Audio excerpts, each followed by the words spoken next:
So can you sniff Wi-Fi, like sniffing Ethernet? Of course you can. You just need the right tool. So we can do wireless traffic analysis. We can sniff, we can find vulnerabilities, we can do Wi-Fi recon. We'll use some kind of tool to conduct the analysis, but you have to have the right network card with the right chipset. Usually the Atheros chipset will do it. And that way the application can talk straight to the card without any help or interference from the operating system. So you could use a sniffer like Wireshark. Just plug in your wireless NIC and it will obtain signals that go across the air. The interface by default will receive transmissions that are bound for it, but put it in promiscuous mode so it will capture all transmissions, just like in Ethernet. So sniffing can enable eavesdropping on communications. It works best when the Wi-Fi is open and there's no password. Encryption, if you happen to know, like if everyone's connected to a WAP that has a password, if you happen to know that password, then you can still listen in on everybody.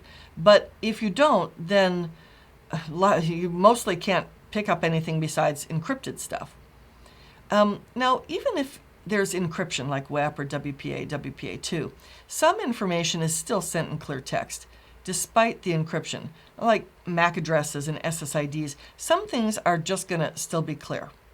So you can use MAC addresses to spoof. In WPA and WPA2 networks, you can also use deauthentication mechanisms to capture a four-way handshake. So the client has to perform the handshake when reconnecting. You can capture the pre-shared key exchange in that handshake, and then you can use Hashcat or online crackers. There are plenty of online websites that will crack this if you upload the capture.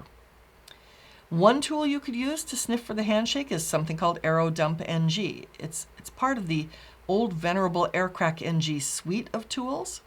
So you say AeroDump-NG, and you run this on Linux. TAC small c and then the channel, like 11. And this is all one line. TAC BSSID, which is the MAC address of the WAP. Then TAC W capture on a particular interface, like WLAN 0. That would be your Wi-Fi network interface. Wi-Fi packet sniffers, loads of them. So Wireshark with AirPCAP, Steel Central, OmniPeak, ComView, CAPSA, PRTG, Network Monitor, APSniff, AirView, Wi-Fi Scanner, Mognet, AirTraffic, I mean loads of Wi-Fi packet sniffers. So now it's time to get on to the next topic of attacking.